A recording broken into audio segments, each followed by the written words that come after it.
Bueno, vamos a dar inicio a esta actividad, bueno, agradeciendo la presencia de Gonzalo, nuestro invitado internacional. Es primera vez que tenemos un invitado internacional en el campo de estas conferencias que hemos dictado hace 5 años, ¿ya? Y también agradecer la presencia de nuestro decano, don Patricio Silva, y por supuesto también de nuestra directora Carolina Pessoa, ¿ya? Quisiera contarles que esta actividad se inscribe dentro de un par de conferencias este año de salud comunitaria. Han sido invitadas 400 personas que participaron el año pasado en el ciclo de conferencias de psicología comunitaria. ¿Ya? Para nosotros como universidad esto es muy importante porque la carrera de psicología de la Universidad Central de Chile es una de las primeras carreras de psicología del país y desde sus inicios, ¿no es cierto?, generó una vocación crítica, esto incluso durante la dictadura, en la cual se atrevió a formar psicólogos comunitarios, desarrollar clases sobre exclusión social. La presencia del doctor Basile en verdad nos honra extraordinariamente. Nosotros, voy a ser muy cortito, en estos ciclos de conferencia hemos podido contar, por ejemplo, con la participación del exministro Germán Correa. Hemos tenido la oportunidad de contar con la participación del ex encargado de la División de Organizaciones Sociales de la presidenta Bachelet, el señor Francisco Esteve, actual director del Museo de la Memoria.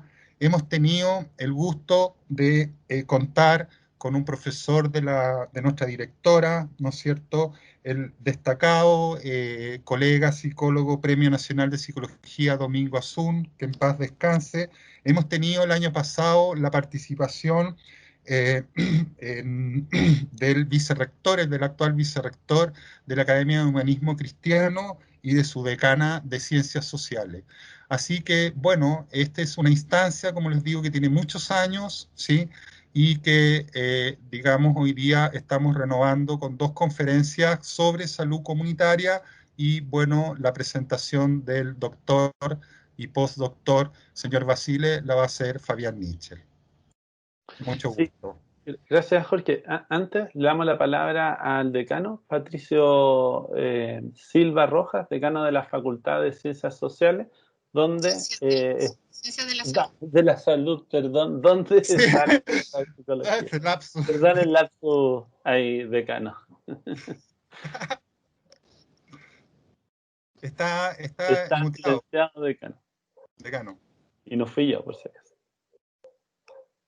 Ahí sí. Muy Ahí bien, sí. muchas gracias. Gracias por la invitación. Gracias a nuestro invitado Gonzalo y felicitaciones por esta iniciativa de la carrera de psicología. El nombre es muy provocador.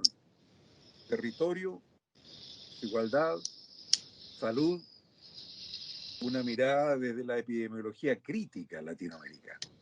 Si yo me quedo pensando un rato en el nombre, por cierto que provoca una serie de visiones que uno tiene. Desde luego, la herramienta de la epidemiología, que es la más importante de la salud pública, para poder conocer lo que nos acontece.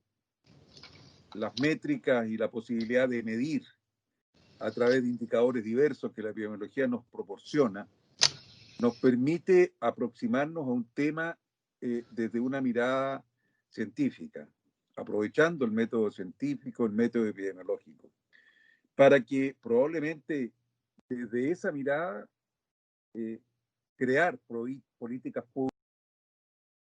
públicas que deberán estar basadas en la evidencia científica. Y eso hace falta en toda Latinoamérica. Cuando uno mira así de una manera muy superficial o una mirada así general, echa de menos que las políticas, que los programas, los planes, se basen en el conocimiento que proporciona la ciencia. En ese sentido, las universidades latinoamericanas tenemos una responsabilidad muy grande de poder influir en las políticas públicas. Es por ello que este tipo de seminarios para nosotros como Facultad de Ciencias de la Salud de la Universidad Central de Chile, y lo celebramos, la iniciativa de los profesores Unger y Mitchell, de poder mantener a lo largo ya de 5 años este tipo de seminario que convoca a mucha gente, más de 100 personas hoy conectadas, nos dice por sí mismo lo que provoca este tipo de temas, que es la psicología comunitaria, que por cierto se une perfectamente con la salud pública. Y nuestra Facultad de Ciencias de la Salud tiene una vocación de integrar las distintas disciplinas. Hoy día la interdisciplina y mirar los problemas desde distintas miradas, haciendo una visión transdisciplinaria, es sin duda un aporte de estos últimos años en que todos concordamos en que la separación por estanco entre nosotros, los dedicados a los distintos estudios, es un error y debemos crear puentes entre todas las disciplinas, y este tipo de seminarios sin duda es uno de ellos. Así que felicitaciones y muchas gracias al profesor Gonzalo por unirse a esta empresa de tratar de provocar a mucha gente en esta tan interesante temática. Muchas gracias. Gracias, decano de la Facultad de Ciencias de la Salud. Carolina, no sé si te gustaría decir algunas palabras. Sí. Carolina Pessoa, directora de la carrera de Psicología. Psicología, Gonzalo. Solo agradecer, no me quiero extender mucho, agradecer la presencia de Gonzalo, de acompañarnos el día de hoy, y sobre todo también de tus estudiantes, por lo que estoy conociendo en esta oportunidad, ¿cierto?, que han convocado y provocado este encuentro y desarrollo desde nuestra alianza con Claxo, que obviamente para nosotros es relevante trabajar desde distintas aristas,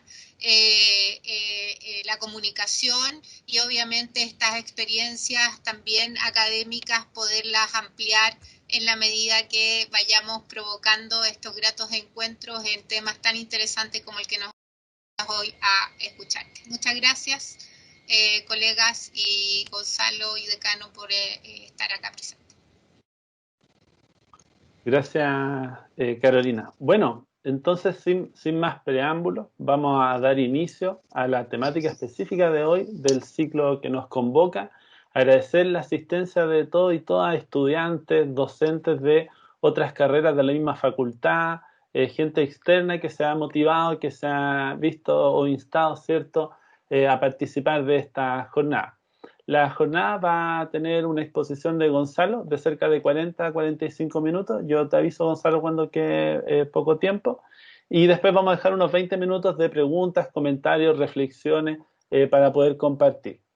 Esta conferencia de hoy, que se titula, ¿cierto?, o que lleva estos nombres que nos recordaba el decano, como territorio, desigualdad y salud, muy importante poder pensarlo en una facultad de la salud. El ser parte de la carrera de psicología enmarcada en una facultad de salud nos lleva a tener un deber de pensar el concepto de salud y ser capaces de reconceptualizarlo, desarmarlo para volver a armarlo, desde bases críticas propias, por cierto, y no solo teóricas, sino que también prácticas. Una reflexión que esté basada en datos científicos, que también esté basada en teoría crítica, pero también esté basada en esa relación cotidiana con la realidad. Es necesario despojarse, como alguna vez me lo dijo el decano cuando recién ingresaba, no te asustes, me dijo, con que seamos facultad de la salud, porque generalmente la gente se asusta al pensar que la salud es una mirada biomédica individual exclusiva. Atreverse a deconstruir ese concepto, atreverse a deconstruir lo que ha sido la salud pública como una administración de los procesos de enfermedad y avanzar hacia una mirada que considere la relación entre la reproducción social, los modos de vida, de enfermar y de morir. Entonces la invitación es una mirada compleja e integradora en vez de una mirada sectorialista, es abordar la idea de territorio como un espacio físico, social y relacional donde los sujetos conviven, se relacionan, pero donde también viven las diversas desigualdades. Como siempre dice el profesor Jorge Unger, es una mirada hacia aquellos territorios de sufrimiento, porque no solo son las personas las que sufren, sino que sufre el territorio en despojo, de desplazamiento forzado, muchas veces por la existencia de la acumulación excesiva y de ordenamiento de algunas políticas públicas que no han logrado observar con este ojo, con esta mirada crítica. Espacios sociales donde el sufrimiento, la desigualdad han estado omnipresentes y tanto la pandemia como el posterior 18 de octubre han sacado a flote estas diversas desigualdades. Ya lo hemos visto en diversos gráficos y en diversos expertos que han mostrado que la pandemia no ha golpeado por igual a las personas que viven en los diferentes territorios de nuestro país y también de Latinoamérica.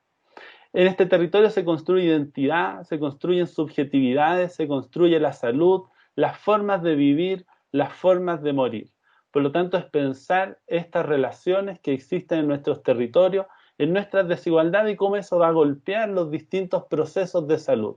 Es nuestro rol, es nuestro llamado a transformar esta situación desde nuestra América, de construir nuestras prácticas, pero también nuestra epistemología, desde el sur y para este sur global, para poder así construir nuevas prácticas basadas entre diversas disciplinas. Consciente que quizás con esta introducción dejo demasiados desafíos a Gonzalo, que ni siquiera en el 40-45 minutos nos va a poder contestar, pero planteamos algunas interrogantes a las cuales estamos seguros que nuestro invitado va a poder al menos plantear nuevas interrogantes. Gonzalo Basile es argentino, residente en Haití, República Dominicana desde hace 6 años. Es epidemiólogo y cientista social, doctorado en salud internacional en la Universidad de Barcelona y postdoctorado en epidemiología. Es coordinador regional del GT de Salud Internacional y Soberanía Sanitaria de CLACSO, que es el Consejo Latinoamericano de Ciencias Sociales. Es director e investigador del Programa de Salud Internacional de FLACSO, República Dominicana.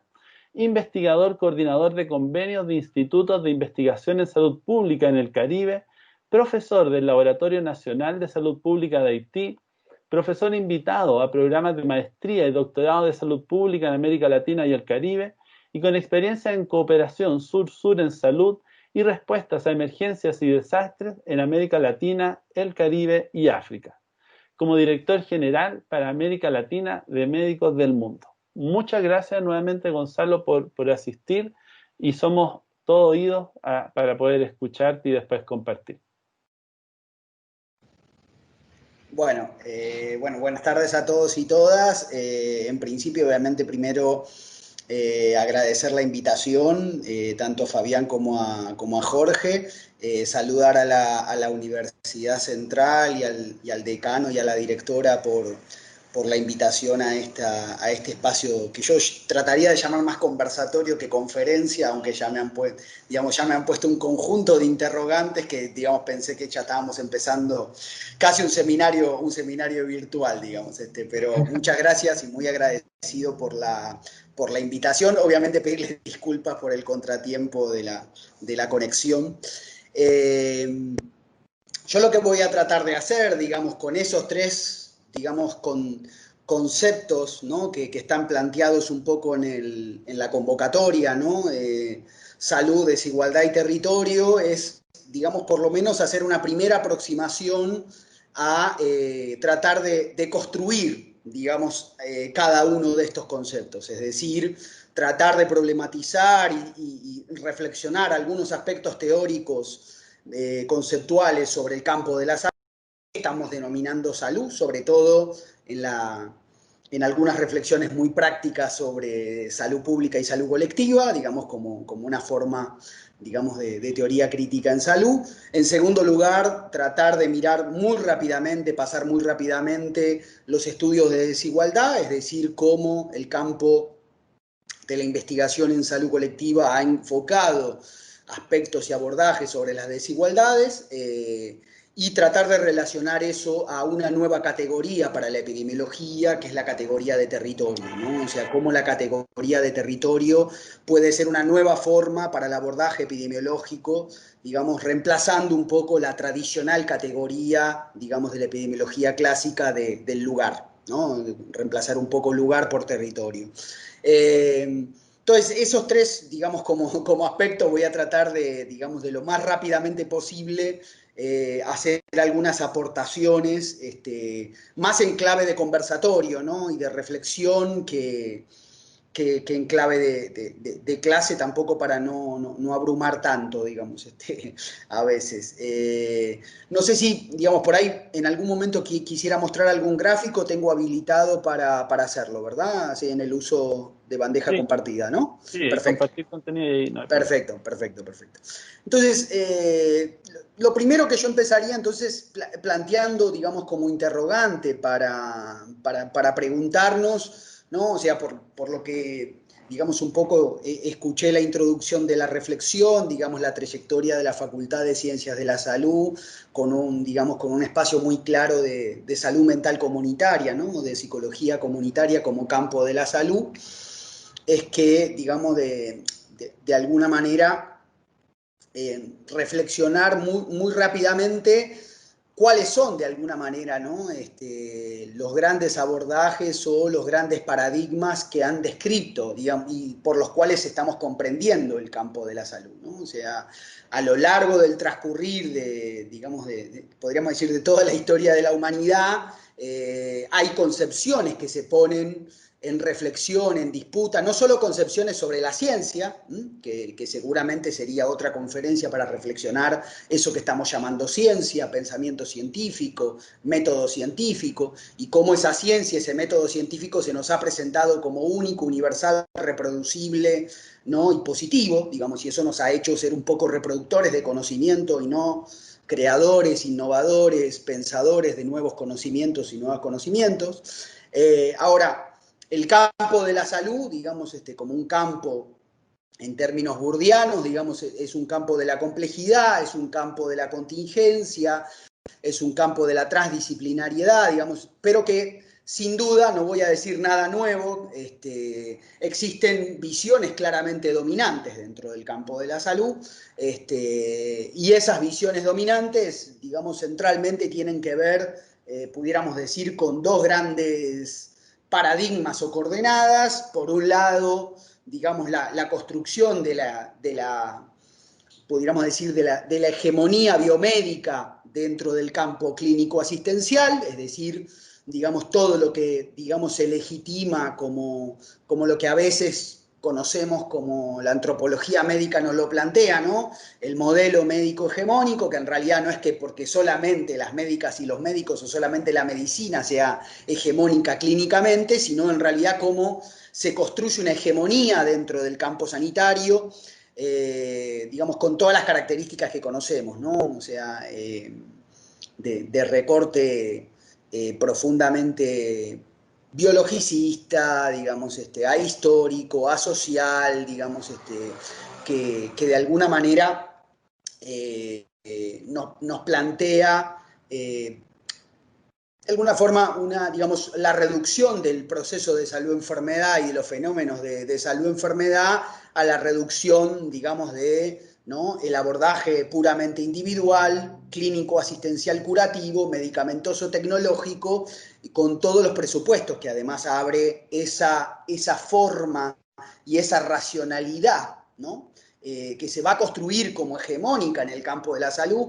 Digo, quizás aquí tengamos gente de grado, gente de posgrado en este conversatorio, aunque nosotras y nosotros creamos que esta forma de pensar, digamos, que nos ha planteado la biomedicina como forma de comprender la salud, no tiene más de un ciclo, digamos, es decir, no tiene más de 100 años, es decir, algunos pondrán el punto de inflexión en el informe Flexner, digamos, que es un poco una estrategia de construcción de la educación médica en el siglo XX, donde en Estados Unidos unas fundaciones filantrópicas financian a Flexner para construir un modelo epistémico de educación médica, que Flexner después se encargará de, digamos, llevar a múltiples, digamos, a instalar como forma de enseñar la medicina en Estados Unidos. Otros, claro que hay muchísimos otros antecedentes de la biomedicina en el siglo XIX, en el siglo XVIII, pero lo que trato de decir un poco como allá, ya Foucault nos lo describía en esa publicación que siempre utilizo del nacimiento de la clínica, ya Foucault nos hablaba de la medicina como una ciencia del individuo, de que se plantea como tratamiento de un cuerpo enfermo, basando su positividad, es decir, todo lo que después va a ser, ¿no?, la ciencia positiva o el positivismo, ¿no?, en términos de que esto es lo útil y lo positivo, basando su positividad en el engarce entre la enfermedad y la muerte, ¿no? O sea, de alguna manera Foucault siempre lo plantea, la idea de que el cuerpo enfermo es una máquina corporal con desperfectos en una estructura y en un funcionamiento, desperfectos que se producen por causas externas o bien desperfectos por causas internas que hay que reparar, digamos. Es decir, ese modelo biomédico que va a atravesar, digamos, y se va a construir como hegemónico en el campo de el pensar, el hacer, el investigar, el producir cuidado y protección de salud, digamos, a nivel global, pero después posteriormente también en América Latina y el Caribe muy claramente, va a tener un poco todo este engarce y todas estas coordenadas, ¿no? O sea, de una hegemonía profundamente biologicista, digamos, con un planteamiento de la historia natural de la enfermedad. Esto es importante irlo enlazando porque después lo voy a complejizar un poquito cuando entremos a territorio de epidemiología, ¿no? Entonces, con todos estos trasvasamientos que me refería antes de el individualismo, de lo curativo asistencial, de la enfermedad en sí mismo como dinámica de abordaje, digamos, ¿no? Y de alguna manera, como muy rápidamente, ¿no?, sin profundizar demasiado en este paradigma, ante el éxito de esta biomedicina clínica sobre la enfermedad individual, podríamos decir que entre fines del siglo XIX, principios del siglo XX, va a surgir una especie de ya no biomedicina clínica, sino algo que terminará, como dice Edmundo Granda, que suele utilizar mucho Edmundo, como sabrán Fabián y Jorge, va a construirse una especie de enfermología pública. Eso que después terminamos llamando salud pública, ¿no? Que la enfermología pública es un poco el campo que va a dar cuenta de la enfermedad colectiva, de la enfermedad pública. La enfermedad colectiva y la enfermedad pública como sumatoria de enfermedades singulares, donde si para de alguna manera, como decía Foucault, la máquina corporal en el abordaje clínico, el mago o la respuesta estaba en la medicina individual, en la salud pública el mago o la respuesta estará en el Estado.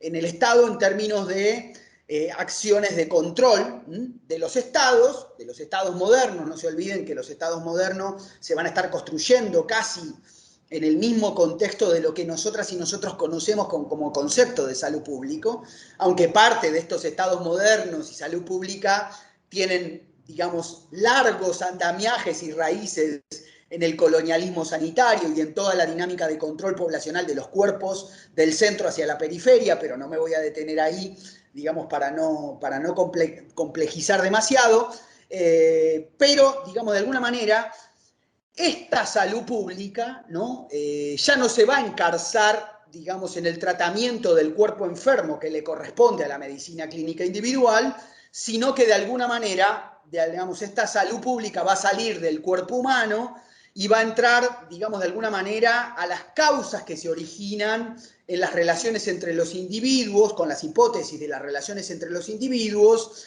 con los animales, con las plantas, con la naturaleza, es decir, una salud pública donde de alguna manera va a estar dominada toda su teorización y toda su práctica en, digamos, de alguna manera, el control de riesgos y la prevención de enfermedades colectivas, ya no individuales.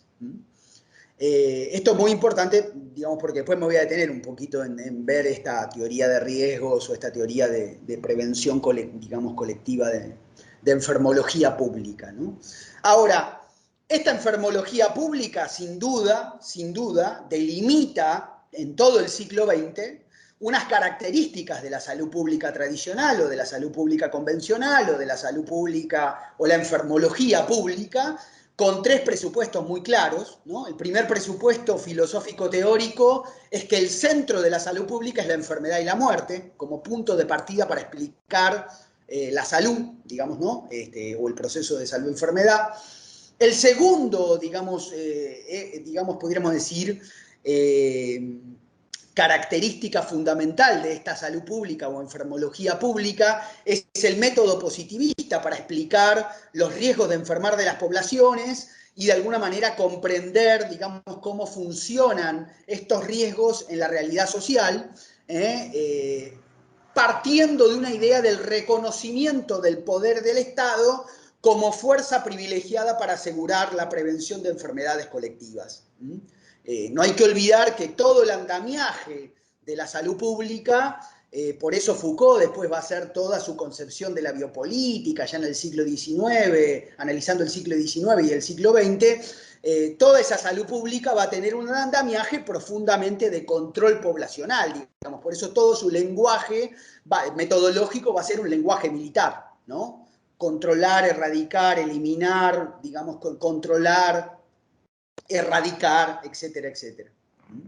Es decir, digamos, estos dos grandes, digamos, paradigmas y marcos conceptuales referenciales van a ser los dos marcos que de alguna manera van a estar caracterizando filosófica, teórico y metodológicamente las prácticas de la salud en las formas del abordaje de nuestras formas de vivir, trabajar, enfermar y morir. Y esto me parece que es un punto importante a tener en cuenta, porque de alguna manera, claro, sin duda la medicina clínica va a tener un conjunto, pudiéramos decir, de éxitos a través de la promesa de la cura y de las disciplinas científicas alrededor de las enfermedades individuales, y que de alguna manera esta idea de la cura puede ser, digamos, de alguna manera una forma de salvar o una forma de evitar, ¿no?, la enfermedad o la muerte a nivel individual, y la salud pública, ¿dónde va a profesar su tecnología positiva, digamos, ¿no? O sea, si en la medicina clínica la cura, los medicamentos, las tecnologías individuales curativas asistenciales serán de alguna manera la fundamentación práctica de su positividad y su éxito, la salud pública, su positividad y su éxito estará en, de alguna manera, explicar los riesgos y prevenir las enfermedades y muertes a nivel de los grupos humanos, a nivel de los grupos colectivos. Entonces, la tecnología positiva, digamos, de la salud pública o de la enfermología pública, va a estar manejada por el Estado.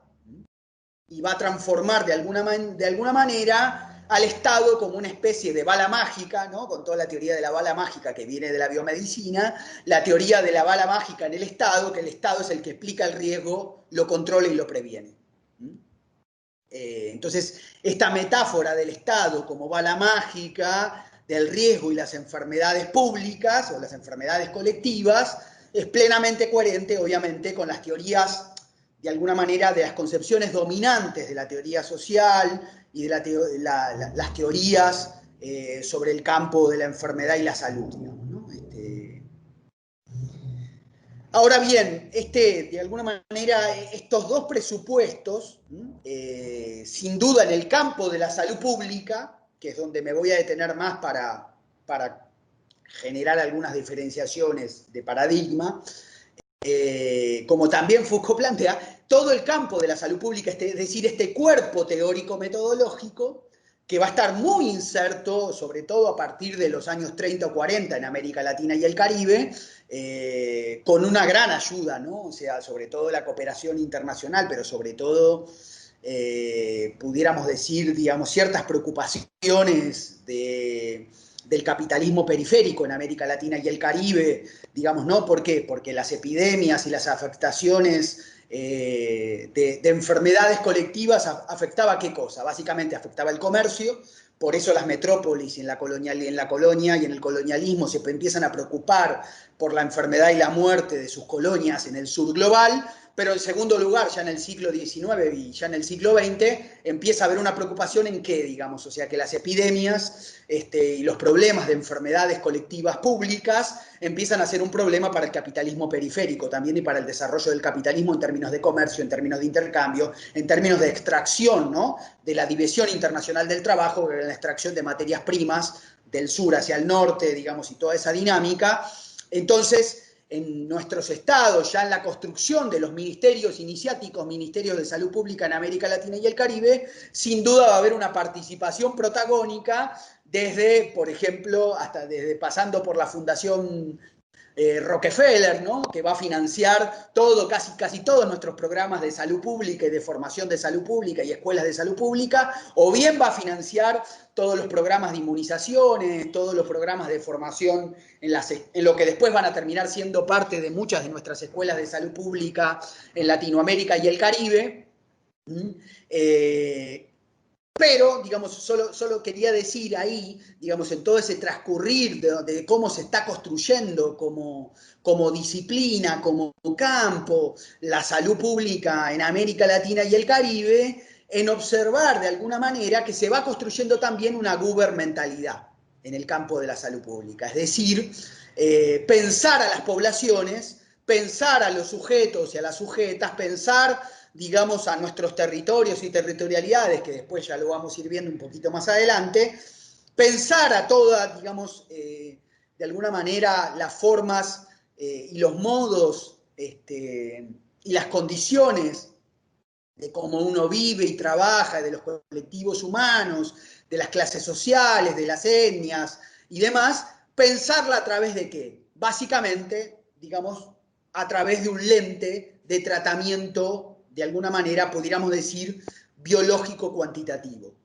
Todas las tasas de natalidad, las tasas de mortalidad, una especie de capilarización que se va construyendo desde el Estado a través de la salud pública, que va a exceder en mucho la intervención particular sobre las enfermedades y que se va a empezar a transformar en algo que después Foucault va a llamar la gubernamentalidad, ¿no? O sea, de alguna manera, una mentalidad de control de la salud desde y con la sociedad, porque la sociedad va a ser parte de esa gubernamentalidad. No es que la salud pública va a poder construir todo su ideario y lógica, ¿no? De alguna manera de cadena de mando taylorista y de formas de control de las poblaciones aisladas de la sociedad, o en los contextos dictatoriales o autoritarios en la historia de América Latina y el Caribe, sino que en realidad esa gubernamentalidad va a ser co-construida con la propia sociedad.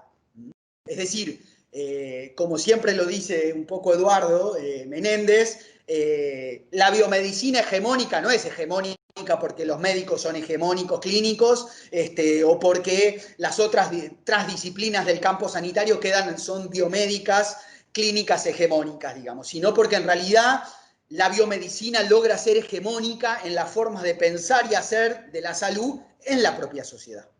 En la propia sociedad. Es decir, son las sociedades las que demandan biomedicina clínico-asistencial, ¿no?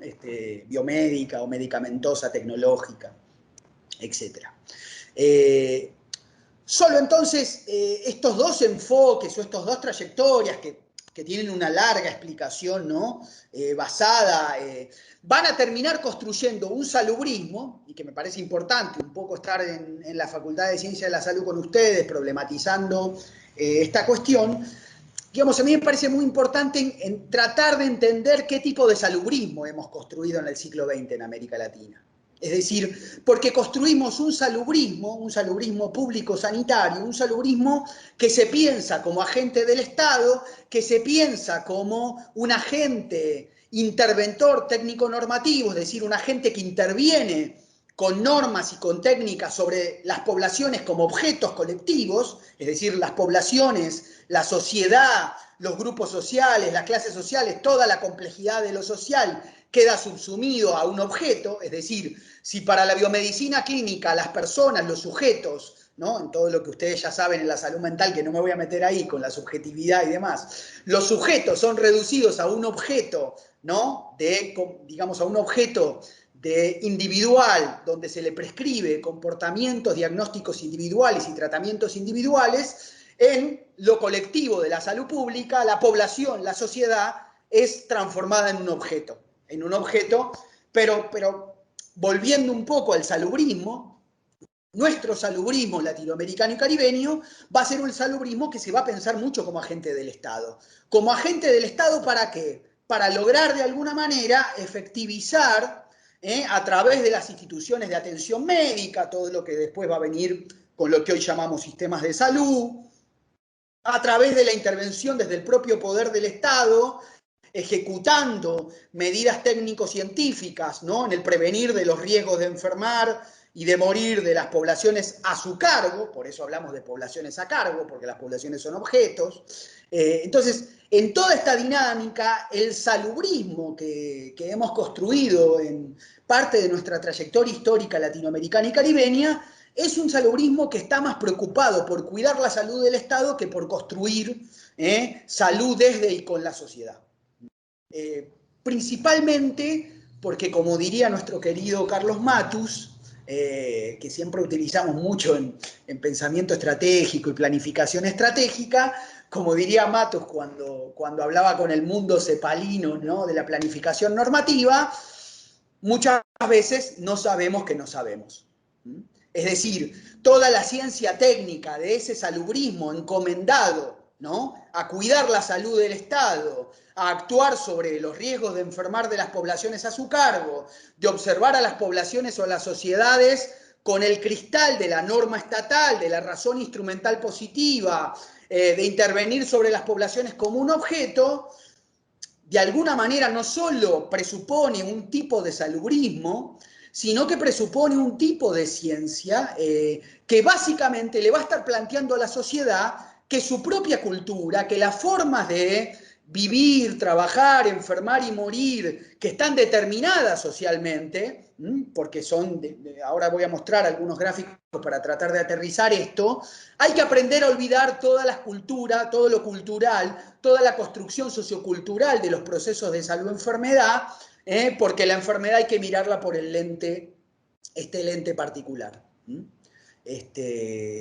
Claro, entonces, reflexionando estos dos aspectos, me parece importante entender por qué tan fácilmente, después todo el proceso de reformas al Estado, de reformas a los sistemas de salud, tan fácilmente van a instalar un funcionalismo dentro de la salud pública como una especie de listado de supermercado, eso que llamamos funciones esenciales de la salud pública, que de alguna manera pareciera básicamente las funciones que le mandata el mercado a la salud pública para interpretar la vida y la salud en la sociedad, ¿no?, como control del Estado.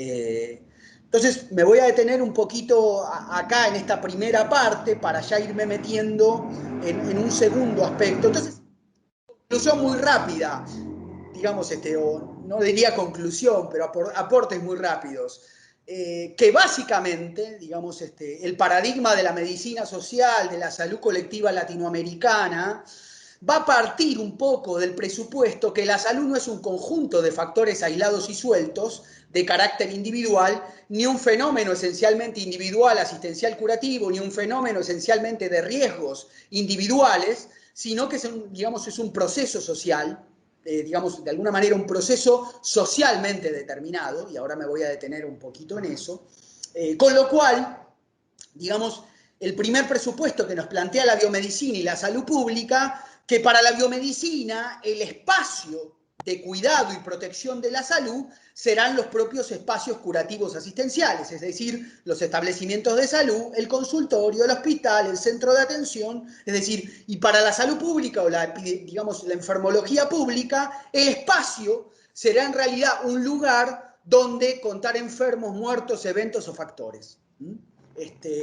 Entonces, lo primero que yo quisiera empezar, digamos, preguntándonos para problematizar un poco esta relación compleja entre salud, desigualdades y territorio, es si podríamos modificar y transformar en algo la salud de las sociedades solo modificando, ¿no?, atenciones individuales curativas, desagregadas y reducidas por individualidad y singularidad, o digamos, factores, digamos, aislados o desconectados como factores sueltos, que los podemos llamar desigualdad, que después lo vamos a llamar determinante por toda la teoría que nos va a traer la OMS en el siglo XX, en el siglo XXI.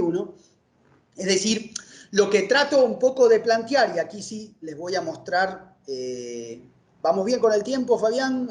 Más o menos, dime si nos vamos volando. Bien, bien, quedan 10, 15 minutitos. Perfecto, ahí me voy a detener entonces en territorio. ¿Ahí se ve lo que estoy compartiendo?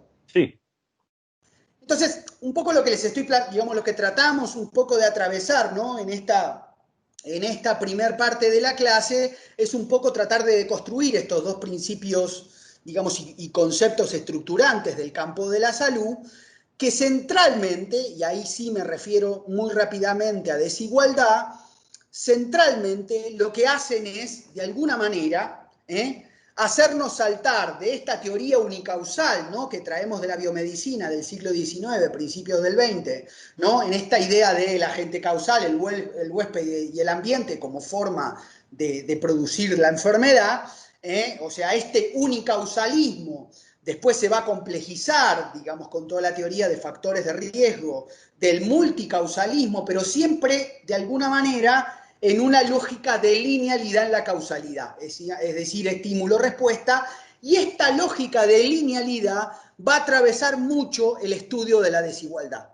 Es decir, nosotras y nosotros vamos a estudiar la desigualdad por una especie de fragmentos y pedacitos. ¿Por qué? Porque el método positivista o el método científico occidental positivo lo que primero nos plantea es que la complejidad la tenemos que deconstruir, fragmentar en partes y estudiar partes para después volverla a construir y sacar conclusiones generales.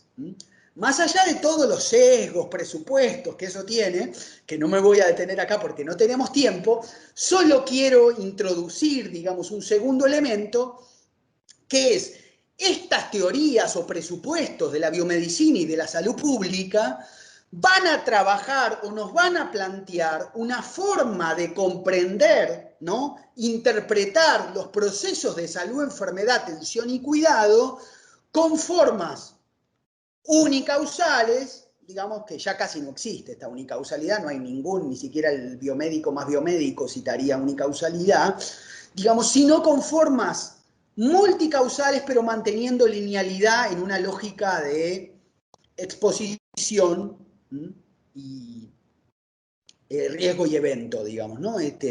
Entonces, toda esta lógica empírico-analítica que se va a estar construyendo sobre el individuo, que, digamos, y se va a plantear esta lógica ya no para estudiar solo a nivel de la biomedicina, sino que se lo va a traer como modelo empírico-analítico para trabajar sobre la salud pública y sobre la salud de las poblaciones, y claro, y que en cada uno de esos factores pudiéramos poner un factor diferente, ¿no?, fragmentando el individuo o la población afectada, ¿no? Entonces ponemos ambiente, ponemos ambiente biológico, ambiente físico, ambiente social, cambio climático, educación, hagan las conectividades que quieran acá. Es decir, un poco, esperen que les voy a mostrar otra imagencita acá. Si lo tengo por acá. Que esto es un poco de Oscar. De alguna manera terminamos, digamos, subdividiendo o fragmentando algo que se está dando dentro de la sociedad y que después me voy a detener en la categoría de determinación, pero estamos fragmentando como factores aislados, como factores sueltos, algo que después vamos a terminar llamando determinantes sociales de la salud, porque la OMS en la comisión del 2008, más allá del informe Closing the Gap, después la OMS en el 2011 va a terminar llamando determinantes sociales a los viejos factores de riesgo, es decir, vamos a terminar aislando y fragmentando algo que se está produciendo de forma compleja y engranada dentro de la sociedad. Esperen que voy a fragmentar de nuevo, ¿Se estaba compartiendo ahí o no? No, ahora no. Ah, espera, que les mostré algo, esto, ahí sí, ¿verdad? Esto era un poco lo que les quería mostrar, ¿no? La forma de la, digamos, de la fragmentación que nos plantea esta dinámica. Entonces, un poco retomando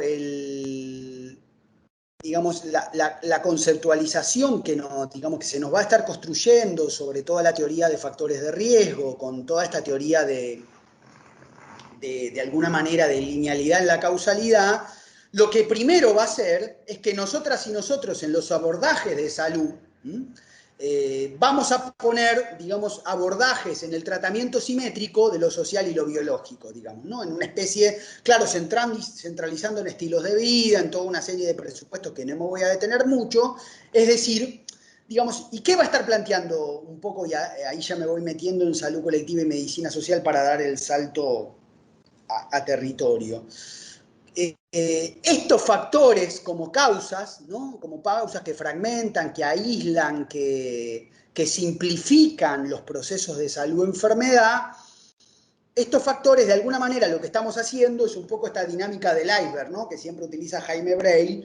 Estamos fragmentando evidencias, ¿no? Sociales, de género, ambientales en el campo de la salud, como factores aislados, como factores sueltos, incluso en las desigualdades, ¿no? Mucho estudio de desigualdades, estudios que remiten a aislamiento de partes, ¿no? Entonces viene lo que Boaventura diría la diversidad neoliberal, ¿no? Viene el que sectorializó por niñez y aísla por niñez, digamos. Viene el que fragmentó por educación y aísla, digamos, y fragmenta y desconecta por educación. Viene el que fragmenta por enfermedades no transmisibles y hace no transmisibles con comportamientos. Y viene el de discapacidad, es decir, un poco este marco analítico que tiene, claro, muchos vasos comunicantes con las teorías dominantes de la biomedicina y la salud pública que empecé comenzando y describiendo, va a ser ¿qué cosa? Nos va a poner como horizonte de visibilidad factores aislados, desconectados y sueltos,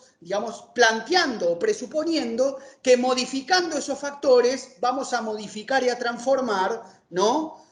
Lo que está estructurando un poco ese iceberg, digamos, que estoy mostrando ahí, digamos, ¿no? O sea, entonces, ¿por qué el nacimiento un poco de, digamos, entonces, de una teoría crítica frente a estos planteamientos, ¿no?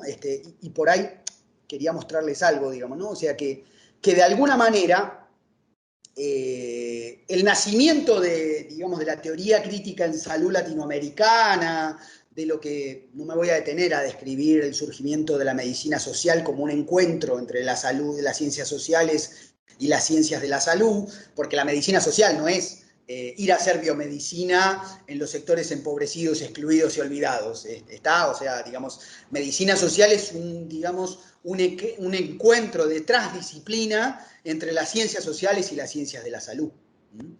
Por ahí siempre repito a un decano de medicina de la Universidad de Buenos Aires de los años 70 que decía, bueno, en realidad yo de salud no sé nada porque he sido formado para estudiar y comprender la enfermedad. Entonces, ¿por qué, digamos, el surgimiento de una teoría crítica en el campo de la salud, que va a tener dos grandes expresiones en América Latina y el Caribe? Una va a ser la medicina social, otra va a ser la salud colectiva, como una expresión sobre todo desarrollada en Brasil, centralmente para volver a recolocar primero, digamos, la salud como un proceso social, determinado socialmente pero un proceso social complejo. Un proceso social donde centralmente, digamos, este proceso social complejo digamos, se está produciendo multidimensionalidad y es un proceso que tiene subsunción, es decir, donde lo social y lo biológico no son dos factores aislados o linealmente sueltos, sino que lo biológico está subsumido dentro de lo que después vamos a llamar en la medicina social y en la epidemiología crítica determinación, ¿no? Está subsumido en lo social. ¿Qué es la determinación?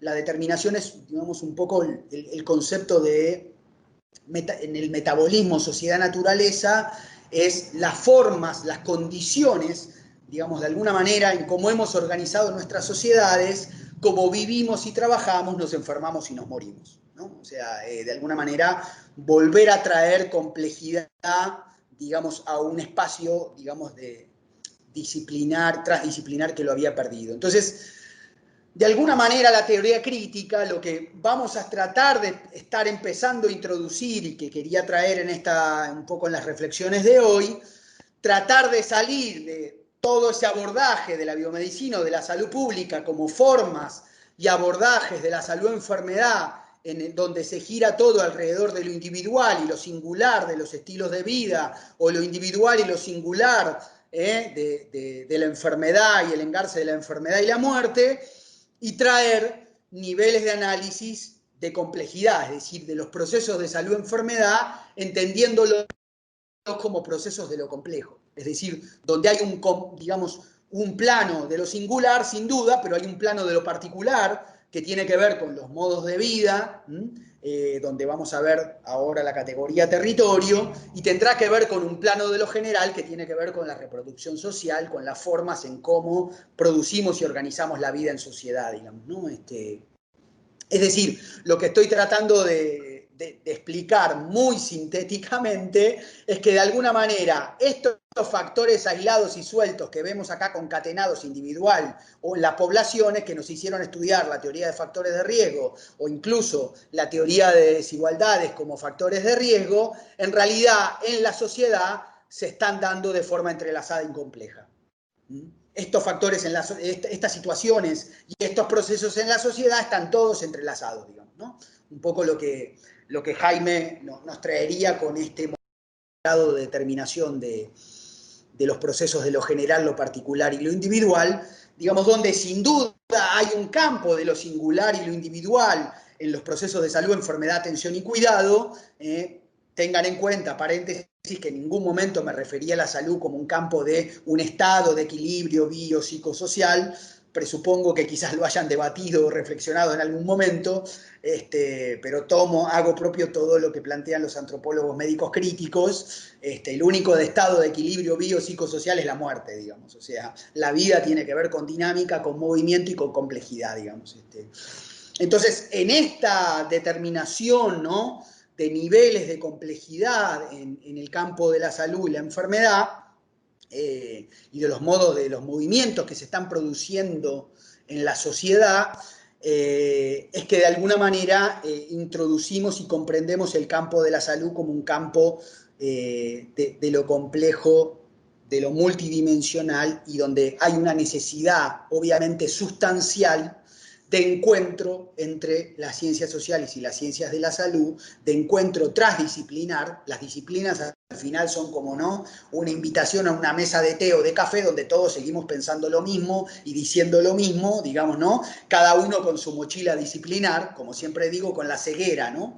La ceguera situacional es un poco lo que también Matu siempre planteaba, digamos, la ceguera situacional es un poco la idea de que apagamos las luces del cuarto, ¿no?, y se pone todo a oscuras y encendemos una linterna, un foco, y por ese foco miramos el cuarto, ¿no?, el cuarto a oscuras, y creemos que esa forma de mirar es la única forma de mirar todo el cuarto, Y ahí traigo algo, digamos que sí, como aporte del psicoanálisis. No nos damos cuenta que hay puntos ciegos, digamos, ¿no? O sea, que hay puntos en el cuarto que están quedando oscuras, digamos. Bueno, de alguna manera saltar de lo interdisciplinar o interdisciplinar o transdisciplinar es saltar al estudio de la complejidad de los procesos de salud-enfermedad, digamos, ¿no? Gonzalo, 5 minutos. Sí, perfecto. Entonces, para estos últimos minutos me iba a detener entonces a relacionar esto con la categoría territorio.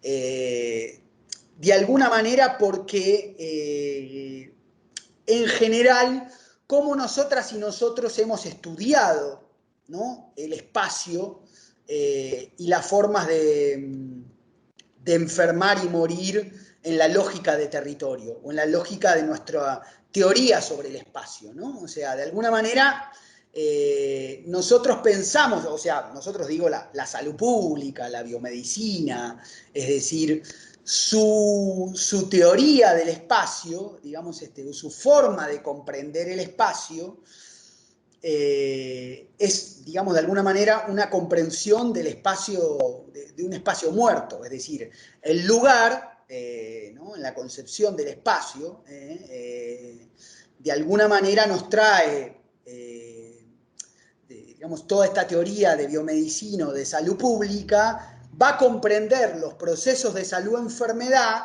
la geografía de esos procesos de salud-enfermedad, a partir de un espacio externo, que es el lugar, que es la localización, donde se localiza empíricamente el factor de riesgo, la población o el caso, digamos, ¿no?, lo que se llama unidad de tiempo, unidad de lugar, digamos, ¿no? Distribución, frecuencia y caso, o persona, lugar y tiempo, digamos, ¿no? Entonces, un poco esta comprensión, digamos, de esta visión de la concepción del espacio, ¿no? De alguna manera trae, digamos, esta salud pública o la biomedicina trae una concepción del espacio, es decir, del espacio social, de la reproducción en la sociedad del espacio y cómo se da esa reproducción del espacio, digamos, donde nosotras aprendemos una comprensión del espacio como un espacio geométrico, es decir, como un espacio donde delimitamos límites, ¿no? Y una especie de geografía del espacio muerto, ¿no? Por eso todas las formas de distribución del espacio en la salud pública, que son básicamente regiones, ¿no? Delimitaciones de donde está el hospital o donde está el centro de salud o donde está el evento de enfermedad o de muerte, delimitamos aristotélicamente y matemáticamente espacio y tiempo, y que de alguna manera esa idea geométrica, esa idea de apropiación del espacio y del tiempo, de alguna forma lo que hace es reducir, digamos, ¿no? O sea, tener una reducción del espacio, de alguna manera,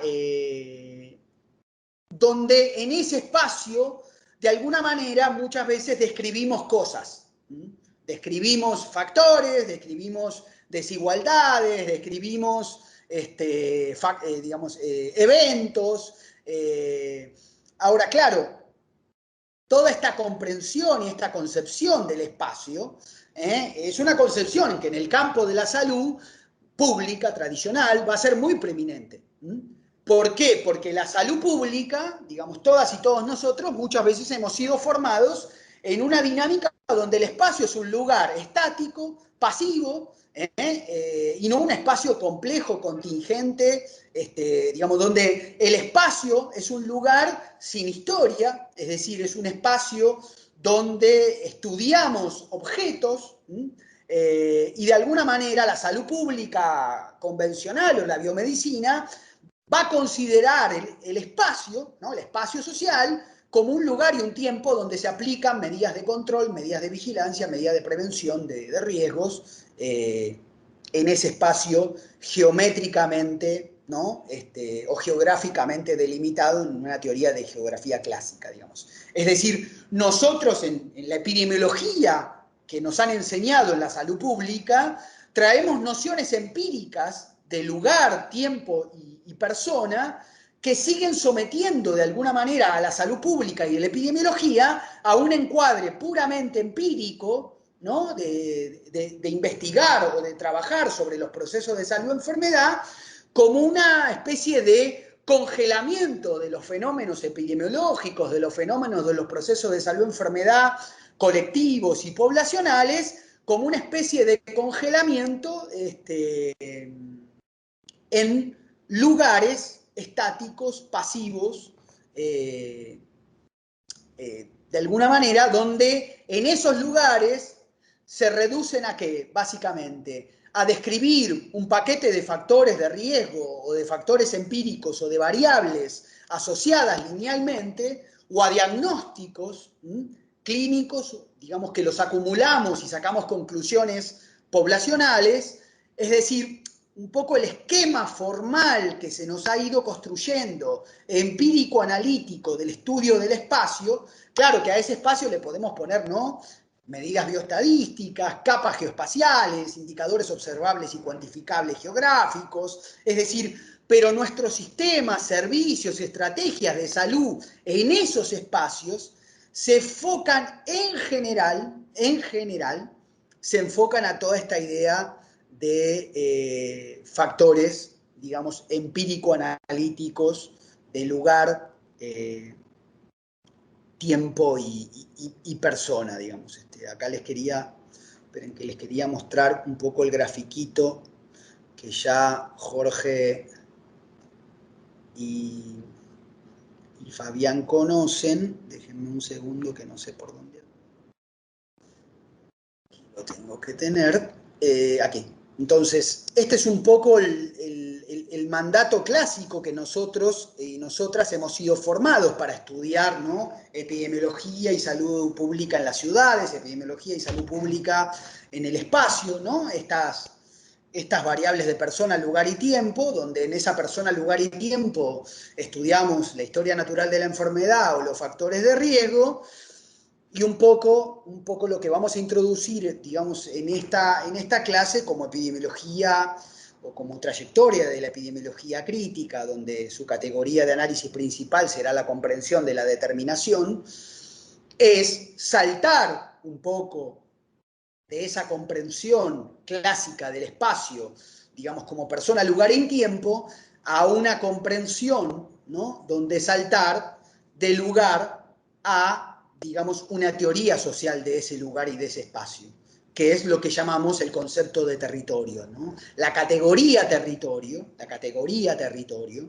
es una categoría, digamos, donde de alguna manera la geografía social y la geografía crítica nos va a permitir a la epidemiología y a la salud colectiva comprender el lugar, digamos, no ya el lugar como algo estático, sino la categoría territorio como el espacio determinado donde se están produciendo, ¿no? Relaciones sociales, relaciones humanas, de poder, de territorialidad, de conocimientos que pueden tener delimitaciones geográficas o no. Es decir, un territorio para un campesino indígena será desde el cerro hasta el árbol, del árbol hasta la vaca, de la vaca, ¿se entiende? Y el territorio de gobierno y de espacio de la salud y la vida para un obrero en una fábrica metalúrgica serán las fábricas metalúrgicas y las condiciones de trabajo de la clase obrera. Es decir, el territorio es un espacio socialmente determinado y un espacio también socialmente construido.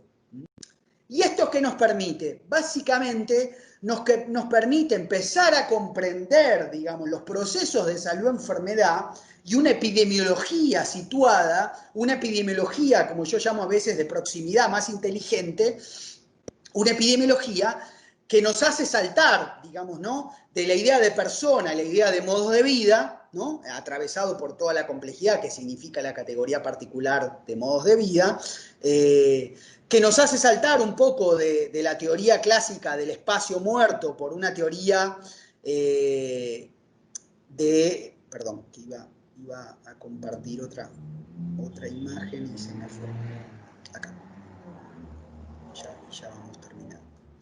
Entonces, un poco en esta idea de los fenómenos de salud y enfermedad, sabiendo que se producen y se expresan en diferentes niveles, en la sociedad, en las clases y grupos sociales y lo individual, solo quería detenerme un poco en esta particularidad, que las desigualdades e inequidades nosotros no las podemos seguir pensando solo en el plano de lo singular y lo particular, de los estilos de vida, sino en cómo en una nueva teoría, digamos, y categoría de territorio, el territorio nos permite comprender las particularidades de las condiciones de vida y de los modos de vida, es decir, un poco entrar a esta estructura, no me voy a detener en todo esto porque es un poco más complejo, es decir, pero iría terminando un poco el proceso de salud-enfermedad como un proceso de flujos donde la particularidad de la categoría territorio y de la territorialidad la estaremos estudiando en el plano de lo particular y en el plano de lo general,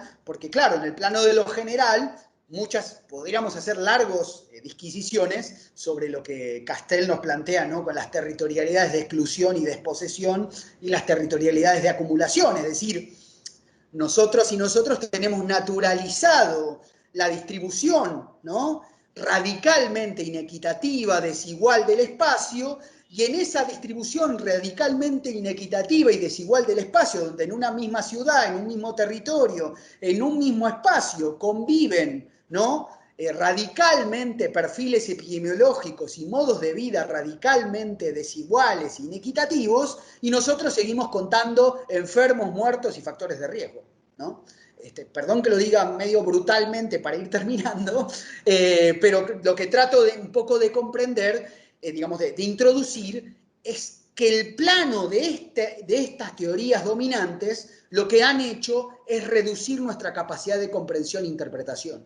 Y esa capacidad de comprensión e interpretación ya no es una disquisición teórico-metodológica, ya no es solo una disquisición intelectual de los teóricos críticos, digamos, es una disquisición del problema de lo que hacemos después. Porque lo que hacemos es después contar enfermos, muertos y factores y sacar conclusiones generales sobre esos procesos de salud-enfermedad. Vayamos a ver todo lo que estuvimos haciendo sobre la pandemia y las epidemias, ¿no? Entonces, un poco me quería detener un poco en esta última partecita de la categoría territorio, territorialidad, como una historia social que se está dando en el espacio, ¿no? En un espacio socialmente construido, como lo plantea Milton Santos, uno de los grandes teóricos del espacio latinoamericano, o Pradilla, o el propio David Harvey, ¿no? Del norte global, digamos, es decir, una historia social de esas territorialidades, de esos territorios, que cuando en realidad trabajamos esa forma del espacio social construido socialmente, empezamos a comprender otras cosas que mientras contábamos enfermos y muertos en los establecimientos de salud o distribuíamos lugar y hermosos mapas, incluso con capas geoespaciales encantadoras, vieron que ahora toda la geoespacialidad es encantadora, yo también me fascino con los mapas, ¿no? Y todos los movimientos de los mapas. El problema de toda la geoespacialidad que hoy tenemos en la cartografía es que esa cartografía de los procesos de salud-enfermedad se nutren de bases de datos, se nutren de consolidados de fuentes secundarias. ¿De qué? De las fuentes secundarias de enfermos, muertos y eventos. Entonces, ¿qué estamos cartografiando? Todos los sesgos que estamos acumulando en las formas de ver persona, lugar y tiempo. Entonces, solo me terminaría planteando la necesidad de traer, digamos, al campo de la epidemiología, al campo de la salud colectiva, digamos, una teoría del espacio, digamos, como en la relación entre lo geográfico, lo ecológico y lo territorial, ¿no? El territorio como un espacio social donde hay reproducción geográfica y reproducción ecológica y hay reproducción del metabolismo sociedad-naturaleza. ¿Para qué? Para tratar de volver a traer, digamos, complejidad, mapeo y monitoreo crítico, no vigilancia y construcción de la salud con y desde la sociedad y no solamente desde la enfermedad, la muerte y el control. Nada más. Muchas gracias, Gonzalo. Muy intenso y bien nutritivo. Me parece que para mí hay que dejar de cantar algunas cosas. Y en función de eso, bueno, tenemos unos minutitos. A ver si podemos hacer mejor una ronda de preguntas, comentarios. Así que abrimos el micrófono. Si quieren pueden ir levantando la mano o simplemente prender el micrófono y decir algo. También el chat los vamos a estar leyendo. Matías. Dale nomás. Hola, ¿se escucha? Bueno, primero que todo, gracias por el espacio y la cátedra. Me parece súper interesante el tema. Y bueno, mi pregunta radica más o menos como centrándonos en la práctica de funciona, cierto que el profesor mencionaba que la salud se puede entender de distintos ámbitos. Y todo esto influyen en cómo vamos a concebir este concepto y cómo va a influir en las personas a las que debería beneficiar. Tomando en cuenta que esto funciona dentro de un sistema como orgánico a nivel, no sé, pues, nacional y dependiendo de distintas entidades como los estados de todas partes del mundo, me parece muy curioso el fenómeno de cómo la necropolítica presente en algunos sectores puede influir en este efecto de la salud. Y cómo el Estado, de alguna forma u otra, empieza a generar como zonas de sacrificio, podría llamarse. ¿Cómo cree usted que esto, bueno, se puede estudiar y entender desde lo que nos estaba planteando? Como el hecho de que el Estado designe zonas en las cuales está más propenso a tener distintas enfermedades porque en esas partes hay mayor cantidad de industrias que influyen en el medio ambiente como ecológico de por ejemplo, no sé, pues yo vivo acá en Maipú y están planeando poner un oleoducto que cruce casi toda la comuna. Esto también es súper peligroso porque va a transportar eh, combustible de avión, lo cual, si ocurre un filtro dentro de este oleoducto, que es un tubo que pasa por debajo de la tierra, eso va a infectar, no sé, pues las plantas de agua como Esmapa, que es lo que le da agua a toda la comuna. O no sé, pues Quintero también. O la comuna de Cerrillos, que es una comuna que está como presente mucha cantidad de industrias que generan gases nocivos para la misma gente que vive ahí. Entonces, volviendo a la pregunta, ¿cómo cree usted que se puede abarcar esto de la necropolítica infiriendo en la salud y en el territorio? Pues cómo se va distribuyendo esto a lo largo de los mapas de los países. Gracias, Matías. ¿Te parece, Gonzalo, si recogemos un par de preguntas y ¿alguien más le gustaría preguntar, opinar, reflexionar? Javiera. Hola, muchas gracias igual por el espacio de reflexión. Quería hacer una pregunta que quizás siento que se aleja un poco de la reflexión, pero creo que igual se puede conectar en algún punto. Bueno, hoy en día se da, cierto, que una sectorización de la salud donde se fragmenta al individuo en diferentes partes, que se van atendiendo las diferentes enfermedades como psicología que atiende la mente, kinesiología que tiene que ver con los movimientos fisiológicos y otras profesiones. Bueno, el enfoque latinoamericano explica que existe una multicausalidad para una enfermedad, es decir, si me duele la cabeza, puede ser explicada por el cambio climático, quizás la subida de temperatura, o desde la psicología puede ser el estrés. Entonces, si en el contexto de salud pública el individuo espera días para ser atendido o atendida por un profesional que solo va a atender una parte del cuerpo, siendo que una enfermedad tiene múltiples explicaciones dependiendo del profesional con quien se está atendiendo. Entonces la pregunta que quiero hacer, quizá un poco como conceptualizando todo lo que he dicho, ¿de qué forma se puede hacer efectiva una prevención de la salud que involucre la perspectiva multicausal, pero a la vez también entendiendo que existe este contexto sectorizado de la salud? No sé si me expliqué bien. Sí, me parece que sí. Al menos a mí más o menos me queda claro. Gracias, Javiera. ¿Y alguna última palabra por ahí?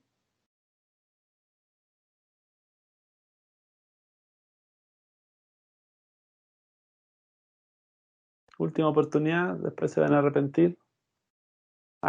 Jorge. Estás con el micrófono apagado, si es que estás hablando, porque no escuchamos nada. Eso, ya. Muy bien. Resulta que hay un autor español que se llama Casado, que tiene un libro que construyó que se llama El estado de bienestar acorralado. Y plantea que en España y Latinoamérica nunca hubo una voluntad de crear un estado de bienestar, ¿ya? O que cuando se creó, como en Chile, avanzó los procesos de las dictaduras latinoamericanas en la medida en que mercantilizaron todos estos elementos, destruyeron, afectaron gravemente los sistemas de salud y así sucesivamente. Hoy día en Chile nos encontramos, y aquí yo me quiero coger de una intervención que hizo, que me pareció sumamente interesante y la quería como documentar a través de una experiencia bien cortito, que es una consultoría que hice con un ministro de salud. Resulta que fuimos a entrevistar a directores, a médicos del hospital de Quillota, que es una ciudad de la quinta región, y la primera expresión cuando les preguntamos qué es para ustedes trabajar en estas condiciones, nos dijeron nosotros somos carniceros. Nos dice, no tenemos ni siquiera suficiente espacio para poder operar, de tal manera que está entrando uno, estando el otro, y yo me siento un carnicero. Esa es la primera expresión que implica que hay una cierta conciencia de los actores que están situados en un lugar con un saber médico y con salud pública, y a veces con todos estos elementos críticos, pero están atrapados, por así decirlo, en un modo de distribución de los recursos de salud absolutamente ilegítimo, ¿ya? En segundo lugar, ¿no es cierto? Otros médicos llegan y dicen, ¿cuál es la situación epidemiológica? Y llega y dice, aquí hay una plaga de amputaciones que está expresando la determinación social de las dificultades alimenticias de la población, de tal manera que las amputaciones están expresando precisamente los temas de, ¿cómo se llama esta enfermedad que da por el azúcar? De la diabetes, ¿ya? Y que expresa también el alcoholismo. Igualmente, los altos suicidios que hay en Petorca no tienen nada que ver con la salud mental, ni con el psicoanálisis, con ninguna cosa, sino que los chicos están atrapados en lugares donde no hay trabajo, no hay agua, no tienen expectativas, no tienen posibilidades de ir a la universidad y así sucesivamente.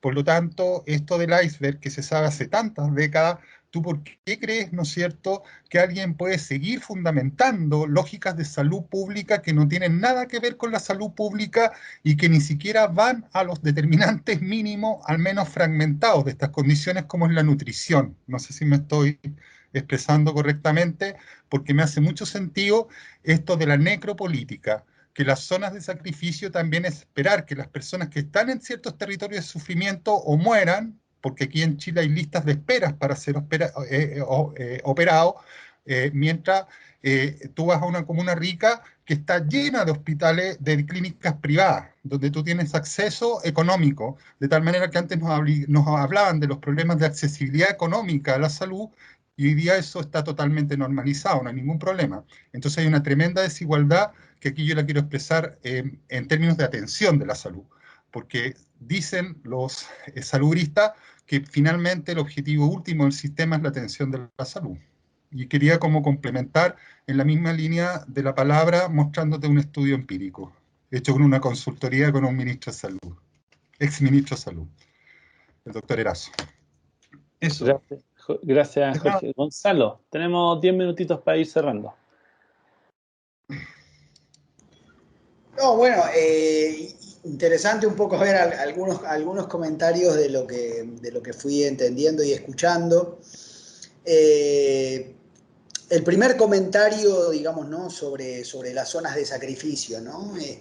Ambientalmente, ¿no? Todo el proceso socioambiental que, digamos, atraviesan, ¿no? Los modos de producción y organización de la vida, que tienen una geopolítica, ¿no? En América Latina y el Caribe, que tienen espacios y que también hay una geopolítica dentro de nuestras propias sociedades, ¿no? Y territorios, comunidades nacionales, ¿no? Donde también cada vez más se van produciendo esta idea ¿no? de lo que algunos autores llaman los costos inevitables del progreso, ¿no? O sea, uno de los grandes problemas es, a eso segundo que vinculaba también Jorge con la pregunta de necropolítica, yo haría como dos comentarios más que dos reflexiones.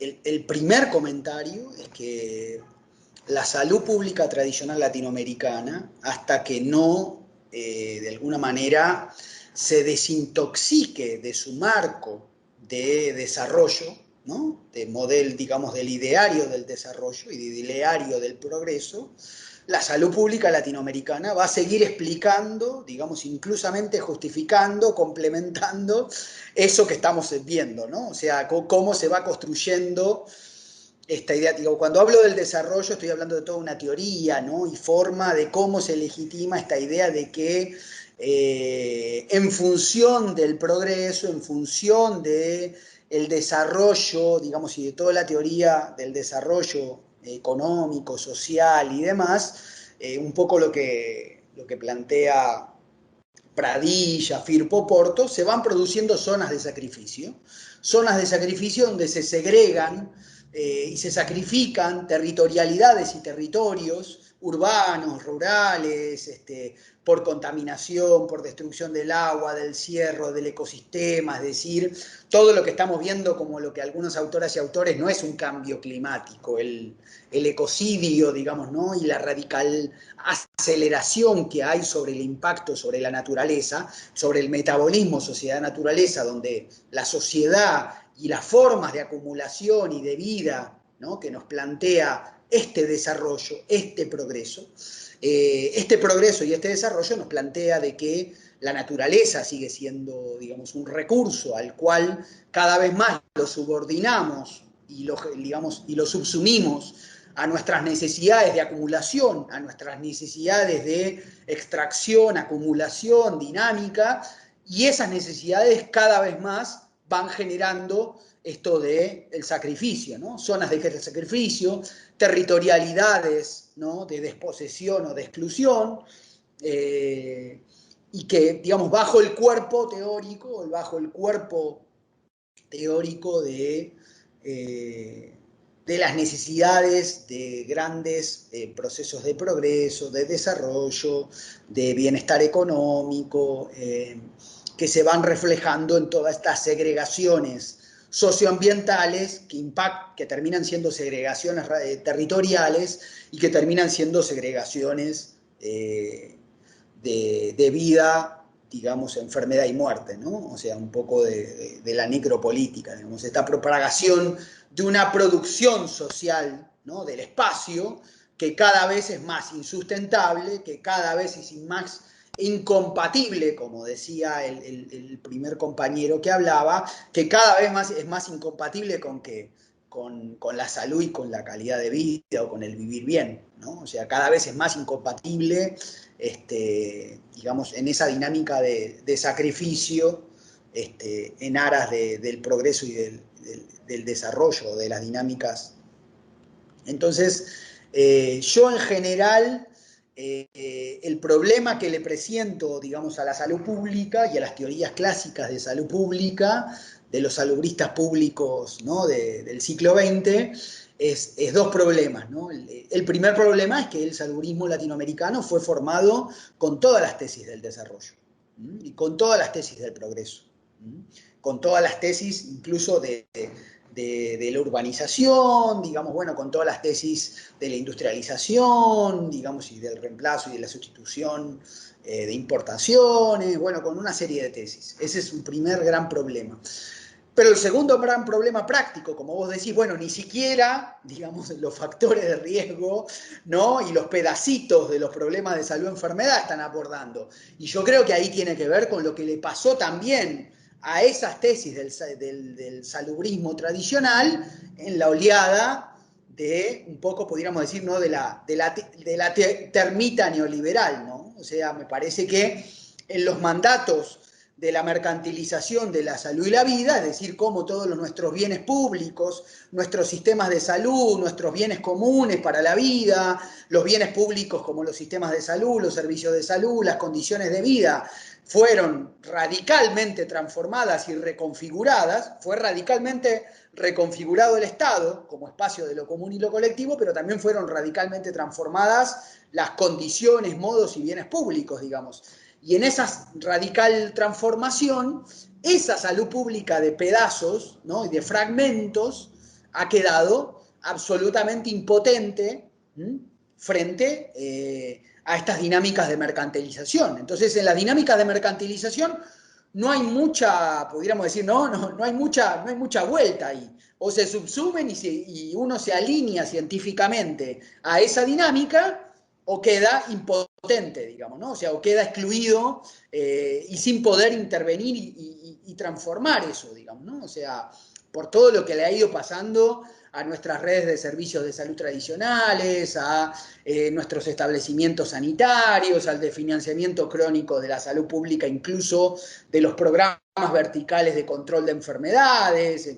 Entonces, claro, eso va construyendo toda una idea de que, bueno, digamos, un pasado que siempre fue mejor, digamos, ¿no? O sea, porque claro, frente al lo que yo llamo un poco, ¿no?, el tsunami de transformación del Estado y las dos oleadas de transformación del Estado y de los sistemas de salud en Latinoamérica, es casi tierra arrasada, digamos, ¿no? Sobre tierra arrasada, claro, volver a los programas verticales ¿no?, de los 60 o de los 50, volver a una salud pública que se planteaba como forma de cobertura geográfica universal y con capacidad vertical de intervención sobre la población, a veces, digamos, en algunos países, ¿no?, como el caso de Chile, como el caso de Argentina. Claro, si vos vas a otros en Centroamérica y el Caribe, nunca llegó, ¿no?, la salud pública vertical a controlar poblaciones, no hubo, digamos, o sea, lo que llegó fue a los sumos algún tipo de caridad o beneficencia o, digamos, paramilitares o militares, digamos, y dictaduras, digamos, en determinados contextos de América Latina y el Caribe. Ahora, para Sudamérica, caso de Chile, caso Argentina, en parte Brasil, algunos otros contextos, sin duda, digamos, queda un poco esa referencia, ¿no? De un poco lo que... Pero yo creo que esa referencia tiene una potencialidad, es decir, una potencialidad en el sentido de una apuesta a reconstruir, ¿no? Un saber hacer, bienes públicos para la vida, que se pongan al servicio de la vida, del cuidado y demás, como una potencialidad, pero creo que también siempre tenemos el riesgo, como diría Bauman, de la retrotropía, ¿no? O sea, de poner, digamos, nuestros horizontes de política pública, de transformación, de epidemiología, de sistemas de salud en el pasado. Es decir, que lo único que tenemos que hacer es volver al pasado y volvernos a retrotraer a algo que hacíamos hace 50 años. Y como yo siempre pongo el ejemplo un poco me acuerdo que siempre nos reíamos cuando vemos un poco las formas de control de enfermedad. Y siempre vemos en el Instituto Gabaldón de Venezuela, es el primer instituto de malaria, ¿no? Que financia la Rockefeller. Y cuando veíamos la primera campaña de erradicación de malaria en América Latina y veíamos a los malariólogos controlando con DDT todas las poblaciones, la verdad que decíamos, bueno, el 2/3 de las fotos de estos técnicos de malaria seguramente se murieron todos de cáncer, digamos, o sea, y se murieron precariamente. Y lo segundo es que el Estado, la intervención del Estado sobre el DDT y malaria, ustedes lo saben, se fumigaba la vivienda, la familia, todo lo que se movía, los animales, digo, ese tipo de cosas, como siempre digo, en el urbanismo latinoamericano complejo de hoy, vayan a tocarle la puerta, no sé, a un barrio residencial, ¿no?, del Gran Santiago, a decirle, mire señora, vinimos acá a erradicar sus vectores, le vamos a entrar a su casa, a controlar todos los lugares de reproducción vectorial, le vamos a tirar un larvicida en el agua que toma, y además quizás hasta lo metemos en un programa de ligadura de trompas porque tiene más de 3 hijos, digamos. Bueno, eso lo hemos naturalizado como formas de intervención sobre estas zonas sacrificiales, que son las zonas de las clases sociales desfavorecidas, empobrecidas. Entonces, por eso yo le abro interrogantes a esa salud pública, porque creo que esa salud pública hay que recuperarla como una salud pública de la vida y de la salud con la sociedad, digamos, y no la salud pública que termina siendo un mandato, digamos, ¿no?, de las necesidades que tienen las formas de control sobre la sociedad, digamos, ¿no?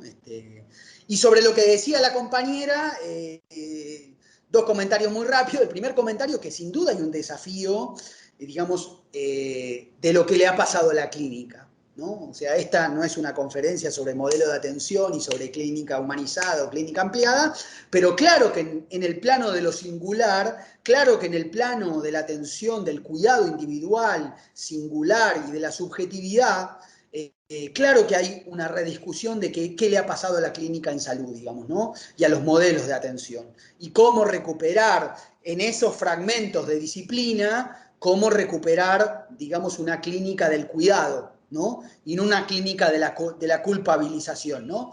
Donde en realidad el individuo que le aplico normas de comportamiento y de tratamiento, si fracasa el tratamiento o el cuidado, no es culpa de la clínica, no es culpa de la disciplina, es culpa de la persona que no siguió adelante con la práctica ¿no?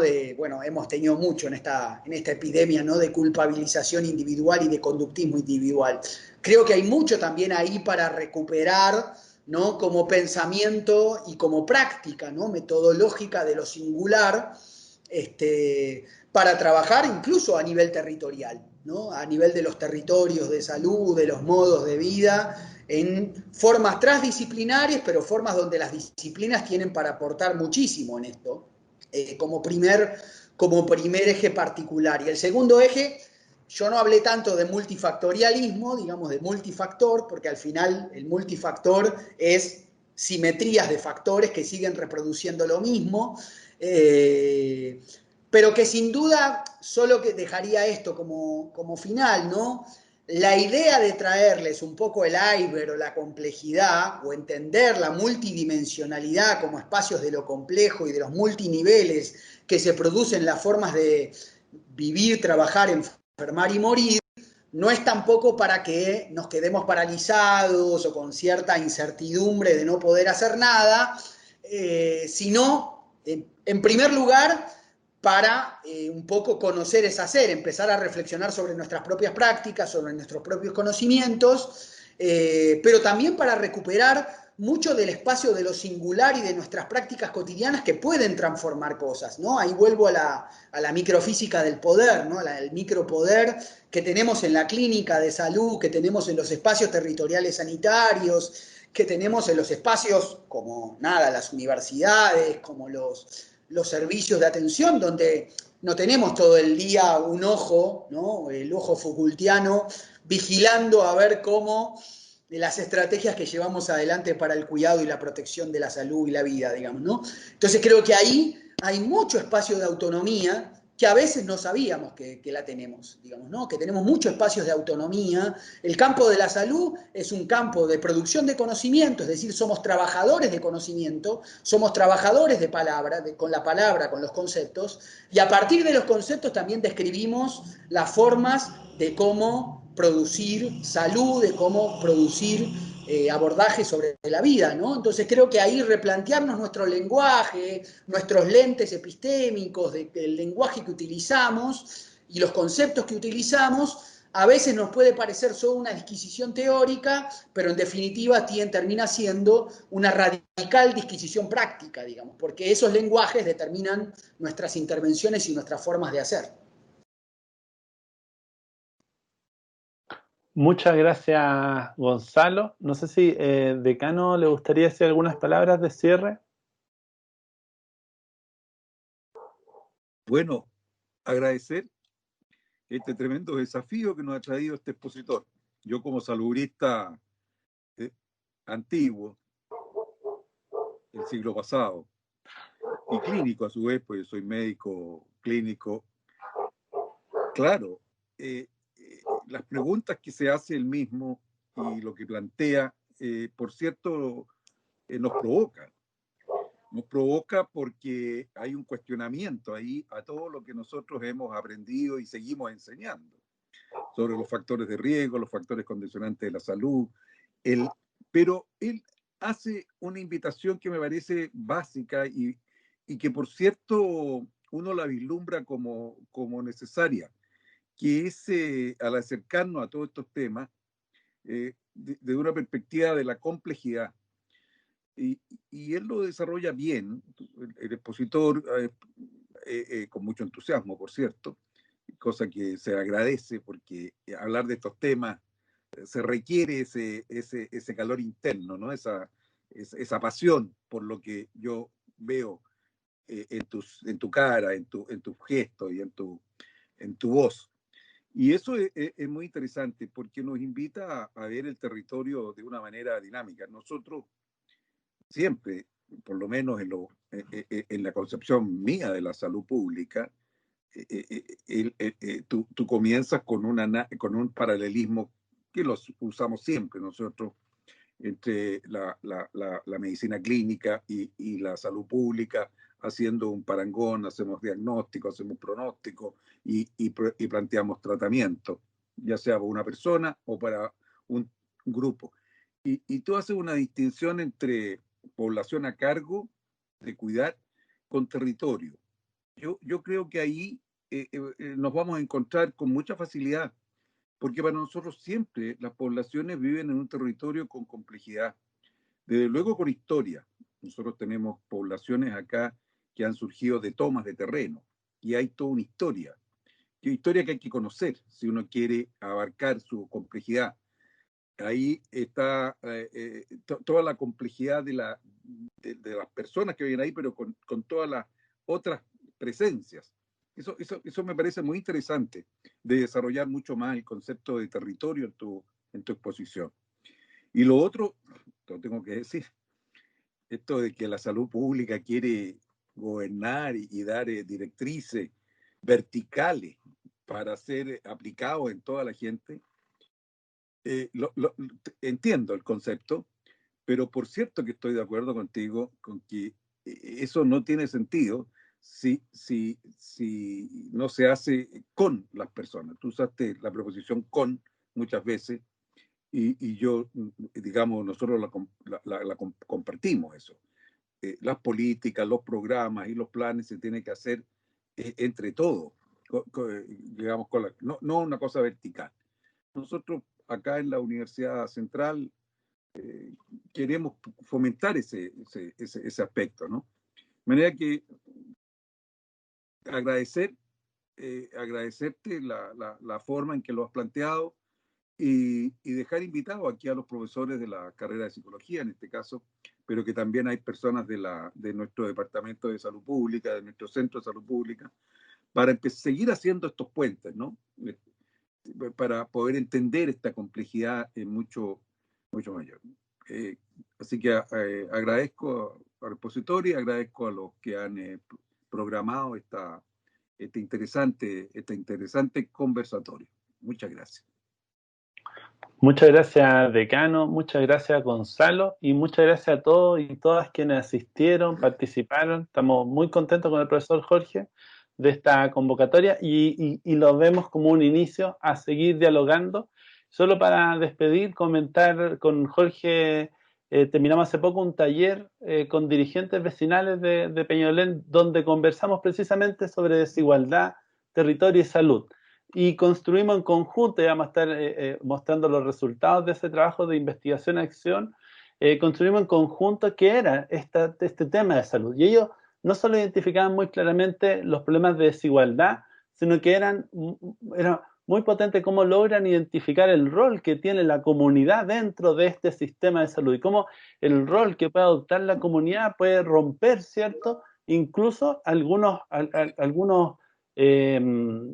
algunas cegueras que pueden tener de pronto los sistemas de salud. Entonces, por ejemplo, una vecina decía, a mí me quedó grabado su frase cuando dice, mira, las ollas comunes no solo han sido una oportunidad de dar alimento a quien no lo tiene, las ollas comunes han sido una oportunidad para repensar la forma de vida y de salud que queremos construir de ahora en adelante.